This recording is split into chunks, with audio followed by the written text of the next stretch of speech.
I'm looking outside and that scenery is really, really nice. And I appreciate the fact that instead of being outside, that you're sitting here.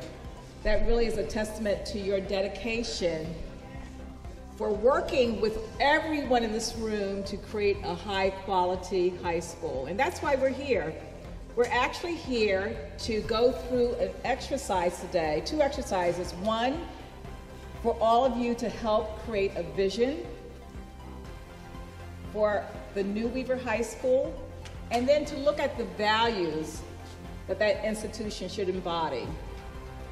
We know that collectively our voices do count and that we have power in our voices.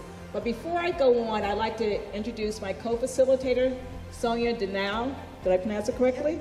From the Hartford Public Schools. She's going to really give you more perspective from a Hartford Public Schools standpoint about what this is going to look like as far as co-location. Sonia? Good evening, everyone. I usually don't use a mic, but I'm going to go ahead and and use a mic. But can everyone hear me without the mic? Oh, yeah. Is that good? Okay, yeah, without the mic. It's better without it? Oh, better with it? Okay. Okay. Maybe we should take a vote. She's like one person, right? But you know what? That's a beautiful segue into what we really want to talk about today, is that one voice versus multiple voices. For far too long in Hartford, we've just been listening to one voice or to select voices. But tonight, as well as other nights to follow, is your opportunity to make your voice be heard. Gone are the days that it's a top-down kind of structure that will determine what's in the best interest of the students that live in this neighborhood and the students who live in the city of Hartford. Gone are the days where one centralized, isolated location in a silo will make decisions and then pass out those decisions to everyone else and expect them to just follow those decisions. So we're here tonight to get your voices. We want all voices to be heard. And we are here today because of the historical, all the things that have happened in the past, all the things that Ms. Vicki has mentioned, and all the leadership, the grassroots leadership that has led to this moment in time. One thing that I will point out is that we are going to have one Weaver. The community, I can remember when this all started several years ago, the community insisted that we come back to one Weaver. The voices and the powers that be said, no, we want 3 small learning communities. And the community continued to push and push to ensure that they came back together as one. So there will be one Weaver. No more JMA, no more High School Inc., but one Weaver. And then co-located on that campus will be Kinsella, a school for performing arts. And the beauty about that structure is that it will be a campus committed to developing the whole student. So whatever is not available to a student in Weaver, they can avail themselves of some of those opportunities in Kinsella, and vice versa. Whatever is not available to some students in Kinsella, they can avail themselves of the opportunities that are in the Weaver. So a rich academic experience, a multicultural academic experience, athletics, you name it, we're gonna have it at the Weaver, but guess what? We can't do it without your voices. So thank you for coming this evening. We look forward to continue to work with you. That is enough. Like, I think for me, like having gone to Weaver, by the time I got to college, I recognized that I could do and be anything because that's what that school allowed me to do. So, like, I think, you know, that would just be key. Like, I think it could go on either side, skills or hopes and dreams. Like, you know, just that there's no barrier. I was thinking the same thing, like that level of confidence that you can pursue like any path or anything that you want. Yeah, it's like a self-empowerment. Yeah. The activity is pretty simple. What you're going to do is each facilitator at your tables has a profile of a student who possibly will be attending the new Weaver High School. Now, we didn't make these up. We actually looked at the demographic information of all the schools. We looked at some of the GPAs and current statistics, and we tried to really create a diverse set of students because we know that we have a diverse set of students coming together in the schools in our community. So each table group has a different profile, or there might be a couple that are doubled, and that's the student that you're gonna be working with today.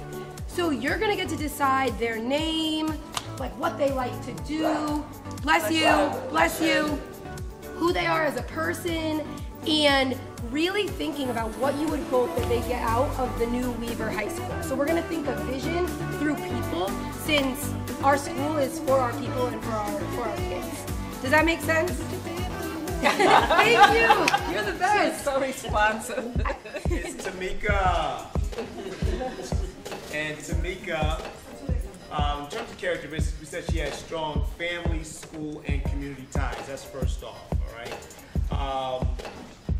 Who is she as a person? She's creative, she's motivated, she's goal-oriented. White and the sky turns into the orange light. Well, her thing is prioritizing and And it took a Polaroid.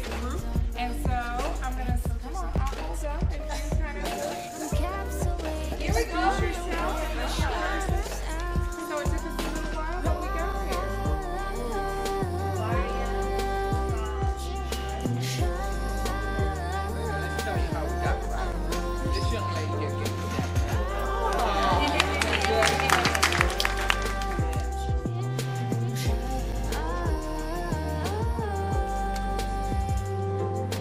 White and the sky turns into Okay, you know what I'm gonna put? Knowledge. Knowledge. That's important. Definitely. white things on velvet, just green filters looking like sketches. Encapsulate your smile with a shot of Thank you all so much for your engaged conversation, the enthusiasm that you brought, and like your incredible ideas and passion. That was really evident at every single table that I was by, and I know that you all take this really seriously and are really committed to our kids and the community. So give yourselves a round of applause for that, please.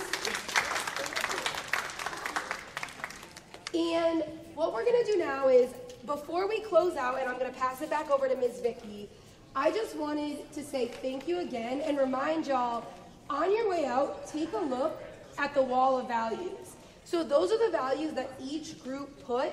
Think about similarities, what it would take for Weaver to really live into those and embody those values, and what that would mean for our community. And we will be sure to follow up with you, as I promised, with next steps and the voting process for really determining those foundational values for the school. So I want to thank you again. Vision and values are really foundational and really important, and I appreciate you all taking the time to be here, and I'm going to pass it to Ms. Vicky. So I'm looking around and I see some faces that I haven't seen before as part of the Weaver Steering Committee and the Weaver work groups.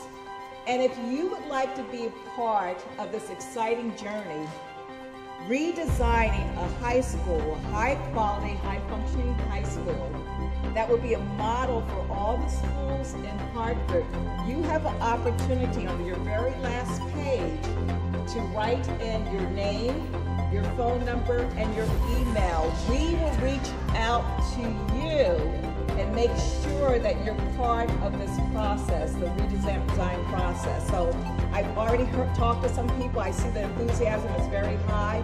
This is one of the most important things that we can do as a people. As you look around, we were talking about the fact that it's a diverse group here, different cultures, different races. Students were here earlier, parents, different people in the community, the business sector. This is an exciting journey where we are coming together, pulling our resources together, and creating a high quality school that can be a model for all the other schools in Hartford. It's exciting. I thank you so much for being part of this process today. Your input was invaluable, and I give you a round of applause.